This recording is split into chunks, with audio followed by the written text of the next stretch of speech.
मुंबई में ऐसा लगता है जैसे गजब हो गया। अभी कुछ दिन पहले ही यहाँ मस्जिद के अवैध निर्माण पर विवाद था। फसादी माहौल बनाया जा रहा था, हवाओं में नफरत घोलने की साजिश की जा रही थी, जिसे खुद मस्जिद समिति वालों ने ही अब नाकाम करने की पहल की है।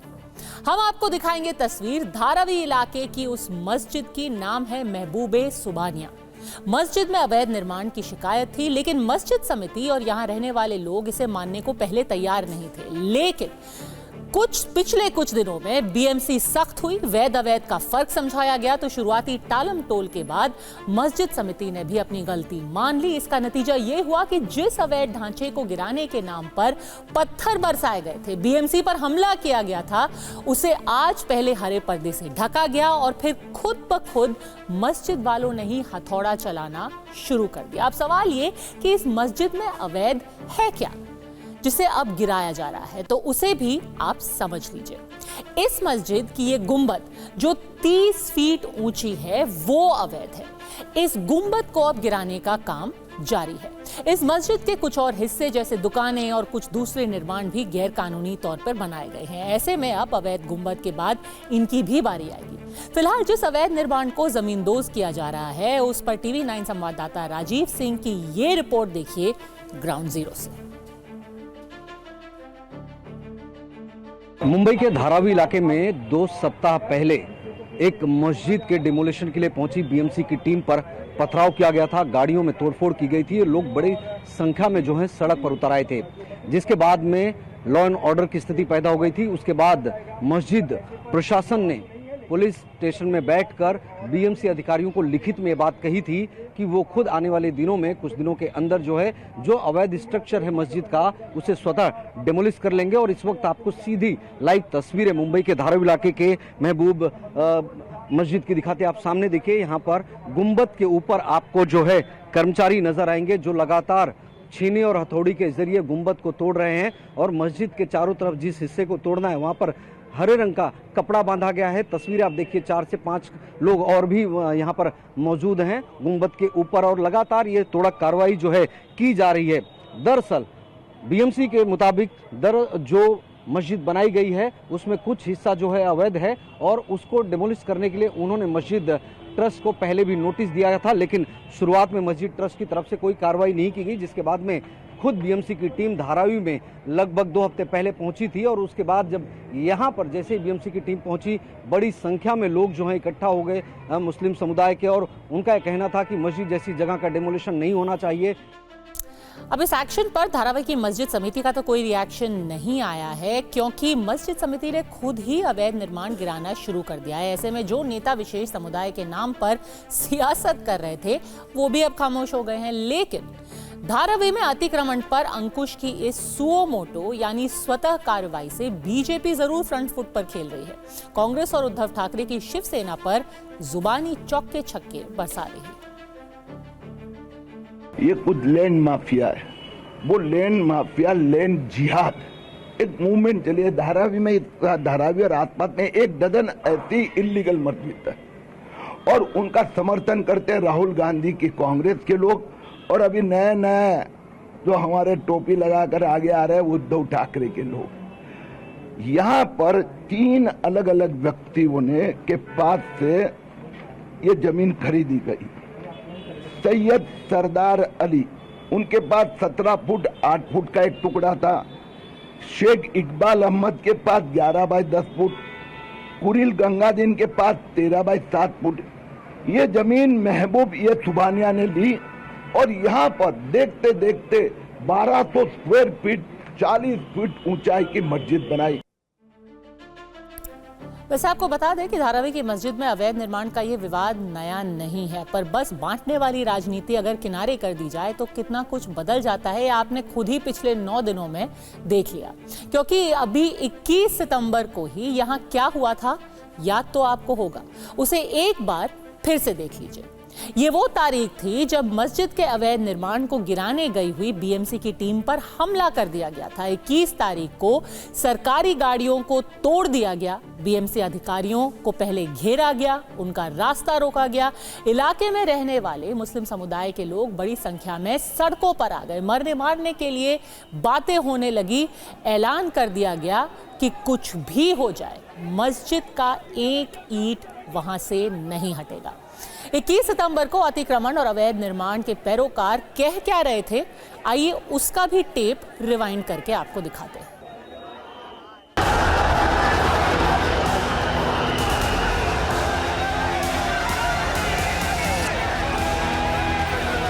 हम लोग ये मस्जिद के लिए कोर्ट में स्टे के लिए हम लोग अभी जाने वाले हैं। हर मुसलमान भाई, हर कोई भी मजहब का आदमी हो, ये मस्जिद हो, मंदिर हो, चर्च हो, गुरुद्वारा हो, कोई भी धारावी या धारावी में मुंबई में महाराष्ट्र में ये टूटेगा नहीं।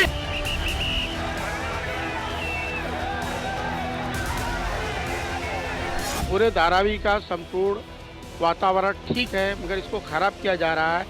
और ये मस्जिद 50 साल से है, नोटिस कोई भी नहीं गई है, ना कोई इसका ऑर्डर है बीएमसी से तोड़ने का, ना इसको कोई दिखाया गया है। ये जब डीआरपी में चला गया तो इसका कोई वो नहीं है, संवैधानिक अधिकार ही नहीं है बीएमसी का।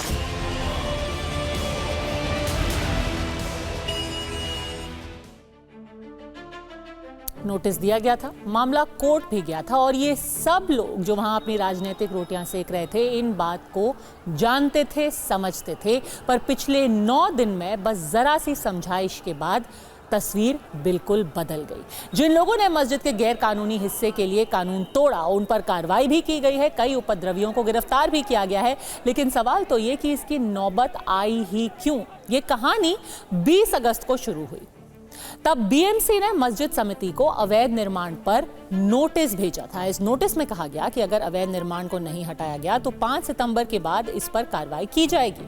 बीएमसी ने मस्जिद के अवैध ढांचे को गिराने के लिए 21 सितंबर की तारीख तय की थी। 21 सितंबर को एक तरफ उग्र विरोध प्रदर्शन हुआ तो दूसरी तरफ मस्जिद समिति ने अवैध निर्माण को गिराने के लिए 4-5 दिन और का वक्त मांगा था। और अब यानी आज 30 सितंबर को खुद मस्जिद समिति ने ही बीएमसी की निगरानी में गैर कानूनी हिस्से को गिराना शुरू कर दिया। लेकिन मामला मुसलमान और मस्जिद से जुड़ा था। ऐसे में महाराष्ट्र के नेता अपने वोट की परवाह में जुबानी तीर चलाने से नहीं चुके।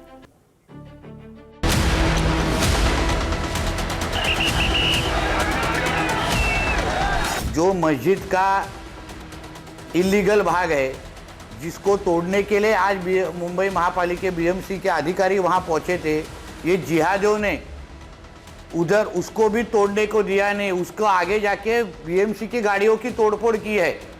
इस तरीके की दादागिरी यह जिहादियों को दिखानी होगी तो उन्होंने पाकिस्तान में जाना चाहिए, बांग्लादेश में जाना चाहिए। हमारे मुंबई में ये दादागिरी चलेगी नहीं।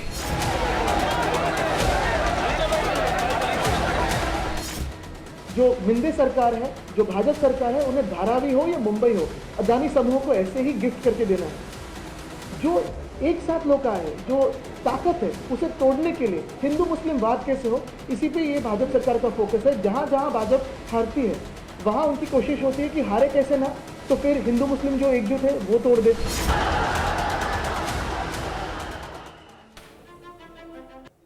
पर हमें ये भी याद रखना चाहिए कि जब एक पक्ष ने सुलह करने की कोशिश की है, जब खुद ही उन्होंने अतिक्रमण को हटाने की कोशिश की है, उन्होंने ये खुद से ये एक्शन लिया है, तो नितेश राणे जैसे नेताओं को भड़काऊ भाषण देने से भी बचना चाहिए। धारावी में मस्जिद समिति के एक्शन की तारीफ होनी चाहिए। उसने समस्या बढ़ाने के बजाय समाधान का रास्ता चुना और शायद इसकी सबसे बड़ी वजह थी कि सांप्रदायिक राजनीति को आड़े नहीं आने दिया गया। बिल्कुल वैसे जैसे अभी महाराष्ट्र के एक दूसरे ही हिस्से में कोशिश की जा रही है। महाराष्ट्र के ही पिंपरी चिंचवाड़ में जब अवैध मदरसे पर सरकारी बुलडोजर चला तो इसे तुरंत कम्युनल एंगल देने की सियासत अब शुरू हो गई। शुरुआत की एएमआईएम के प्रमुख असदुद्दीन ओवैसी ने। उन्होंने कहा और उस पर गौर से देखिए उन्होंने क्या कहा है। पिंपरी चिंचवाड़ पुणे के कालीबाड़ी खेरगांव में एक मस्जिद है जो पिछले 25 सालों से वहां मौजूद थी। इसी मस्जिद के आसपास करीब 1000 घर है। इनके पास भी कोई अनुमति नहीं है, लेकिन सिर्फ मस्जिद दारुल उलूम जामिया इनामिया को ही तोड़ा जा रहा है। ओवैसी ने महाराष्ट्र के मुख्यमंत्री एकनाथ शिंदे से पूछा, एक मस्जिद से भेदभाव क्यों? उन घरों का क्या जिनके पास कोई इजाजत नहीं है? दक्षिणपंथी हिंदुत्व संगठनों ने सिर्फ मस्जिद को गिराने की शिकायत की है क्या? सवाल पूछना बिल्कुल गलत नहीं है, लेकिन सच छिपाना भी सही नहीं है। प्रशासन के मुताबिक पिंपरी चिंचवाड़ का ये ढांचा जो आप देख रहे हैं वो पूरी तरीके से अवैध है, जो मस्जिद और मदरसों के करीब था, जिसे देर रात पुलिस के पहरे में गिराया गया। हालांकि इस बुलडोजर एक्शन से मुस्लिम समुदाय के लोग आक्रोशित हैं। वैसे सच ये भी है कि मदरसे के ट्रस्टी भी अवैध निर्माण से इनकार नहीं कर रहे हैं, लेकिन उन्हें एतराज सिर्फ इस बात का है कि पूरा मदरसा क्यों तोड़ा जा रहा है, जबकि नगर निगम का कहना है कि कार्रवाई उसी हिस्से पर हुई है जो कि अवैध था। पिंपरी चिंचवड़ कॉरपोरेशन की हद में खेरगांव इलाका है, वहाँ पे एक इलीगल कंस्ट्रक्शन था जो बिल्कुल मस्जिद के नज़दीक था। उसके ऊपर महापालिका ने कल अतिक्रमण कार्रवाई की है। कोई भी मस्जिद या कोई मदरसा इसके ऊपर यह कार्रवाई नहीं है। इलीगल हॉल था जिसको गिराने के लिए, निकालने के लिए हमने बाकायदा कंसर्न जो ऑर्गेनाइजेशन था उनको नोटिस भी इशू किया था। उसके बाद कॉर्पोरेशन ने कार्रवाई की है। असदुद्दीन ओवैसी खुद बेहद पढ़े लिखे हैं, वकील हैं। ऐसे में उनको बॉम्बे हाईकोर्ट का वो ऑर्डर जरूर पढ़ना चाहिए जिसमें पिंपरी चिंचवाड़ के सारे अवैध निर्माण को गिराने का आदेश बहुत साल पहले दिया गया। हाईकोर्ट ने यह आदेश 6 फरवरी 2015 को दिया था। इसमें पिंपरी चिंचवाड़ नगर निगम को उसी साल यानी 2015 के अप्रैल महीने में अवैध निर्माणों के खिलाफ स्पेशल ड्राइव चलाने का ऑर्डर दिया गया था। अदालत के आदेश के मुताबिक खुद निगम के आयुक्त ने यह बात मानी थी कि शहर में 66,324 अवैध निर्माण है, 50,000 से भी ज्यादा। सोचिए, इस ऑर्डर में यह भी लिखा गया है कि महाराष्ट्र सरकार ने अवैध निर्माण पर कार्रवाई की जगह नगर निगम को कोर्ट से और समय मांगने का निर्देश दिया ताकि गैर कानूनी निर्माणों को नियमित करने का नियम बनाया जा सके। अदालत ने अवैध निर्माण को बचाने की राज्य सरकार की कोशिश को भी बेहद चौंकाने वाला बताया था और उनको लताड़ लगाई थी। वैसे अवैध निर्माण पर एक्शन को कम्युनल एंगल देने वाले नेताओं को इसी महीने सुप्रीम कोर्ट में हुई सुनवाई का वो हिस्सा भी जरूर देखना चाहिए। आपको याद है कि जस्टिस BR गवई ने उस जजमेंट में क्या कहा था? उन्होंने कहा था, अदालत किसी भी अनाधिकृत निर्माण को संरक्षण नहीं देगी, यहां तक कि सार्वजनिक सड़क पर बने मंदिरों को भी नहीं। इस पर सॉलिसिटर जनरल तुषार मेहता ने दखल देते हुए कहा, सार्वजनिक सड़क पर कोई भी धार्मिक स्थल। और तब जस्टिस KV विश्वनाथन ने तुषार मेहता से कहा, आपने जो कहा वो बिल्कुल सही है, इसे व्यवहार में लागू होना चाहिए और ये तभी व्यवहार में लागू होगा जब कुछ सुव्यवस्थित किया जाएगा। यानी सुप्रीम कोर्ट ने भी साफ कर दिया था कि पब्लिक लैंड पे और सड़कों पे चाहे कोई भी मंदिर हो, मस्जिद हो, मदरसा हो, उसको किसी भी तरह का संरक्षण अदालत भी नहीं देगी। अदालत ने यह साफ कर दिया कि अतिक्रमण सिर्फ अतिक्रमण है, इसे मंदिर मस्जिद के चश्मे से नहीं देखा जाना चाहिए। लेकिन अफसोस की बात यह है कि जब भी अवैध निर्माण पर कार्रवाई की मांग उठती है और वो मस्जिद से जुड़ी होती है तो इस पर हिंदू मुसलमान का सियासी शोर शुरू हो जाता है। हिमाचल प्रदेश की राजधानी शिमला में संजौली मस्जिद में अवैध निर्माण का मामला अभी भी गरमाया हुआ है। इसे लेकर स्थानीय लोगों ने आवाज उठाई तो मस्जिद कमेटी ने खुद ही गैरकानूनी हिस्से को तोड़ने की पेशकश कर दी। इस मस्जिद में 3 मंजिल अवैध तरीके से बनाने का आरोप है। संजौली में विवाद के बीच हिमाचल प्रदेश के मंडी में भी मस्जिद में गैर कानूनी निर्माण पर हंगामा हुआ तो यहाँ मस्जिद कमेटी ने फौरन अवैध दीवार गिरा दी। इससे पहले आपको याद होगा कि यूपी की राजधानी लखनऊ में अकबर नगर में अवैध निर्माणों पर बुलडोजर चला तो करीब 2000 मकान, दुकान और देवालय गिराए गए।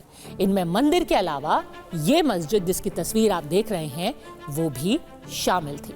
वैसे जब बात अवैध निर्माण और अतिक्रमण की हो तो इसमें मंदिर और मस्जिद ढूंढने की जरूरत भी नहीं है। क्योंकि गुजरात की राजधानी गांधीनगर में साल 2008 में करीब 80 मंदिरों के अवैध निर्माणों को ध्वस्त किया गया था। वो भी तब जब वहां बीजेपी की सरकार थी और नरेंद्र मोदी खुद वहां के मुख्यमंत्री थे।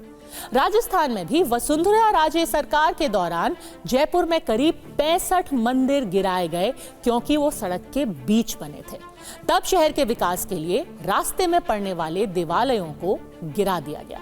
इससे पहले 2008 से 2013 के बीच कांग्रेस की अशोक गहलोत सरकार में भी 32 मंदिर गिराए गए। अशोक गहलोत की पिछली सरकार में भी कई मंदिर गिराए गए क्योंकि वो अतिक्रमण था। 2022 में चूरू के सालासर हनुमान मंदिर के प्रवेश द्वार को जेसीबी से गिरा दिया गया तो इस पर जबरदस्त हंगामा हुआ था।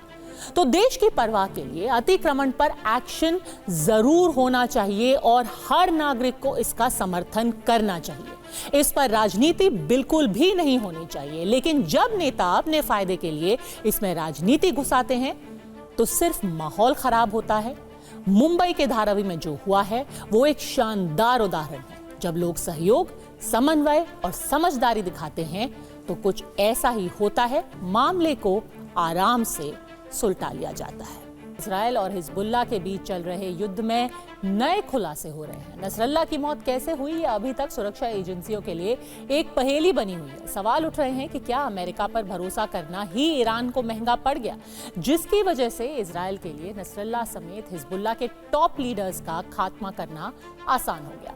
आज आपको दिखाएंगे नसरल्लाह के खात्मे की पूरी इनसाइड स्टोरी। साथ ही बताएंगे कि बेंजामिन नेतन्याहू ने अपने किन 5 ब्रह्मास्त्रों से नसरल्लाह का काम तमाम कर दिया। परवाह देश की में देखिए ये स्पेशल रिपोर्ट। हिजबुल्लाह के सबसे बड़े लीडर नसरल्लाह और कई टॉप कमांडर्स के मारे जाने के बाद भी इजराइल के हमले थम नहीं रहे हैं। अरब में बारूदी विध्वंस के बादल मंडरा रहे हैं।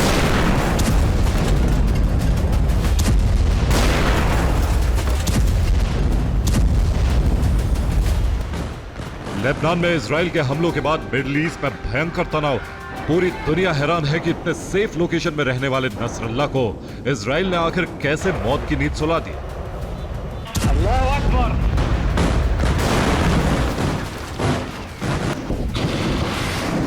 हिजबुल्लाह के पास एक से बढ़कर एक विध्वंसक मिसाइलें। हिजबुल्लाह के पास खतरनाक रॉकेट्स और ड्रोन का भी बड़ा जखीरा है।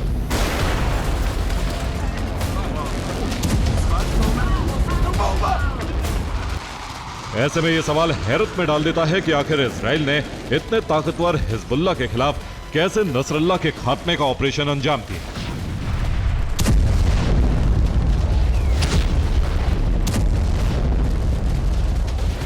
सवाल यह भी कि नसरल्लाह को मारने के लिए इजरायली सेना ने कौन से हथियारों का इस्तेमाल किया।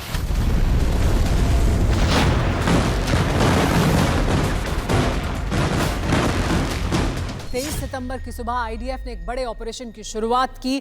1,500 हिजबुल्लाह के ठिकानों पर 2,000 से ज्यादा हथियारों से हमले किए गए। 2 दिन के विध्वंसक हमलों के बाद नेतन्याहू इस नतीजे पर पहुंचे कि ये हमले हिजबुल्लाह की कमर तोड़ने के लिए काफी नहीं थे। इसके बाद मोसाद चीफ को नसरल्लाह को खत्म करने का जिम्मा सौंपा गया।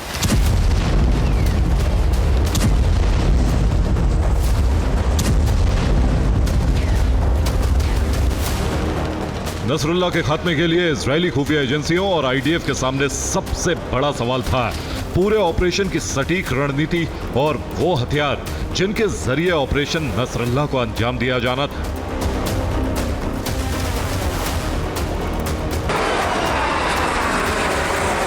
रिपोर्ट्स के मुताबिक नसरल्लाह को मौत की नींद सुलाने के लिए जिन 5 बड़े हथियारों का इस्तेमाल किया गया उसमें पहला हथियार था F-15 फाइटर जेट, दूसरा F-35 फाइटर जेट, तीसरा हथियार बंकर बस्टर बम, चौथा हर्मीज 450 ड्रोन और 5वां हथियार था हेल फायर मिसाइल।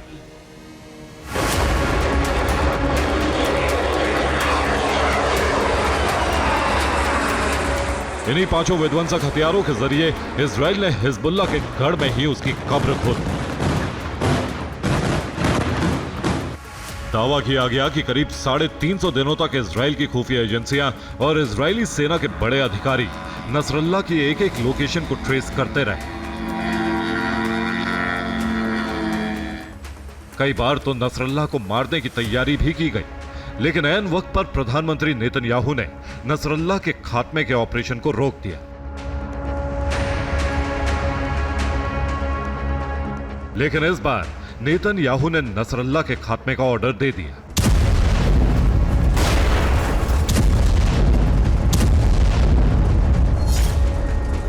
सबसे पहले इजरायली जासूसों को बेरूत में नसरल्ला की लोकेशन मिली। उन्होंने इसकी जानकारी खुफिया एजेंसी के हेडक्वार्टर तक पहुंचाई। इसके बाद बिना देरी किए बेरूत पर एयर स्ट्राइक का फैसला किया गया। इजरायल डिफेंस फोर्सेस ने एयर स्ट्राइक के लिए अमेरिका के दौरे पर गए प्रधानमंत्री नेतन्याहू से रजामंदी ली। हमले का सिग्नल मिलते ही एयर स्ट्राइक कर दी गई। आईडीएफ ने महज 300 सेकंड के भीतर एयर स्ट्राइक करके हिजबुल्लाह चीफ नसरल्ला का काम तमाम कर दिया।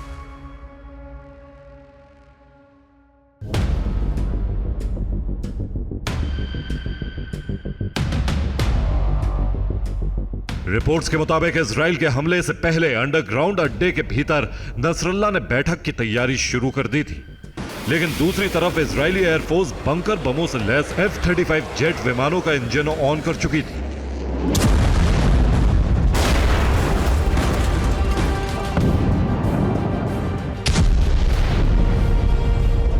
हजारों टन बारूद लेकर विमान सबसे बड़े ऑपरेशन पर निकल चुके थे।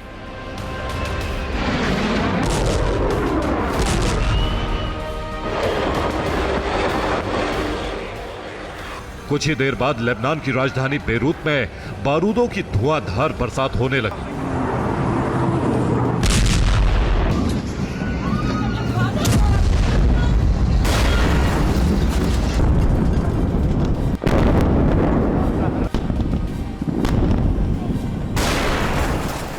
ऑपरेशन नसरल्ला के दौरान इजरायली सेना ने जिस F-15 और F-35 लड़ाकू विमानों का इस्तेमाल किया वो अमेरिका के बने।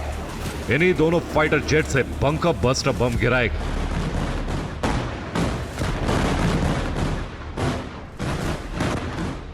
नसरल्ला और उसके ठिकानों पर असली प्रहार बंकर बस्टर बॉम्ब से किया गया।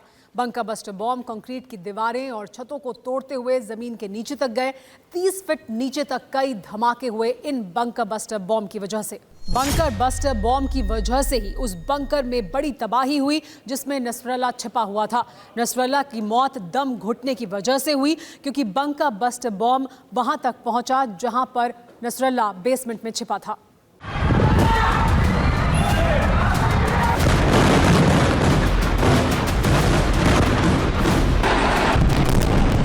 इजराइल ने पूरे ऑपरेशन में कुल 85 बंकर बस्टर बमों का इस्तेमाल किया। नसरल्ला बचकर निकल ना सके, इसलिए पूरे इलाके को करीब 22,000 किलो बारूद से भस्म कर दिया गया।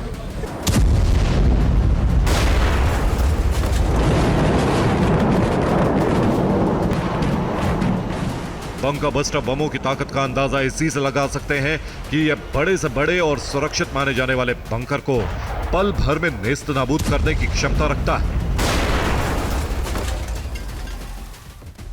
इस बम का निर्माण खुद इजराइल ने नहीं किया है, बल्कि उसे अमेरिका ने दिया है। इसे बेहद एडवांस बंकर बस्टर बम कहा जाता है। इसमें 2200 किलोग्राम तक विस्फोटक भरा होता है। यह बम बंकर समेत पूरी की पूरी बिल्डिंग को तबाह करने की ताकत रखता है। इसमें तुरंत विस्फोट नहीं होता, बल्कि यह करीब 100 फीट नीचे जाने के बाद फटता है। इसका मेन वॉरहेड 6 फीट मोटी कंक्रीट को भी अंदर तक भेदने की क्षमता रखता है।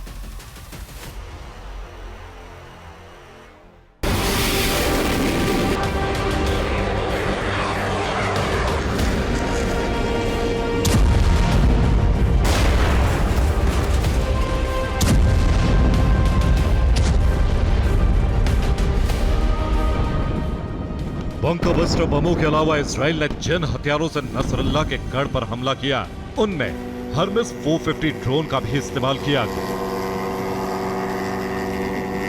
दरअसल हर्मेस 450 ड्रोन में इतनी खूबियां हैं कि दुश्मन की सारी चालाकी धरी की धरी रह जाती है। हर्मेस 450 मतलब वो ड्रोन जो सुरंग में छिपे दुश्मनों को ढूंढ लेता है। इस ड्रोन में लगे सेंसर से सुरंग में छिपे दुश्मनों के ठिकानों के बारे में आसानी से पता चल जाता है। यह एक मीडियम साइज का ड्रोन है।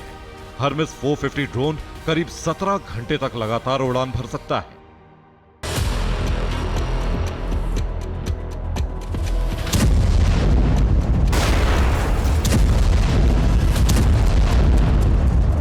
रिपोर्ट्स के मुताबिक नसरल्ला के खात्मे के लिए पूरे ऑपरेशन के दौरान हेल फायर मिसाइलों का भी इस्तेमाल किया गया।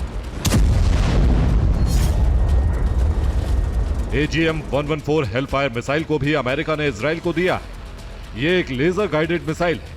हेल फायर मिसाइल का वजन 50 किलो होता है। इसकी रफ्तार 1600 किलोमीटर प्रति घंटे है।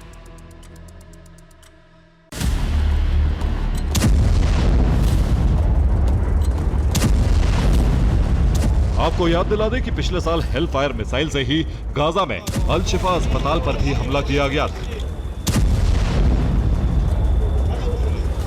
जिस तरह गाजा में हमास का गढ़ खान यूनिस था, उसी तरह लेबनान में हिजबुल्ला का गढ़ दाहिया में है।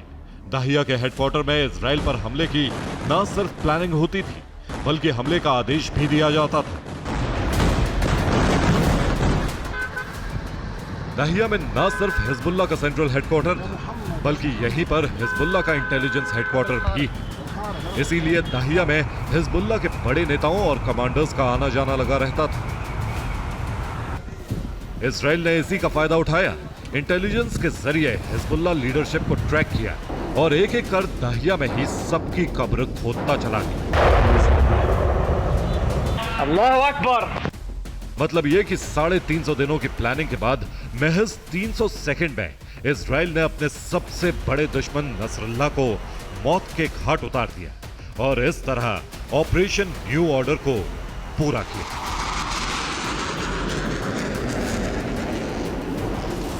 ब्यूरो रिपोर्ट, TV9 भारत पर।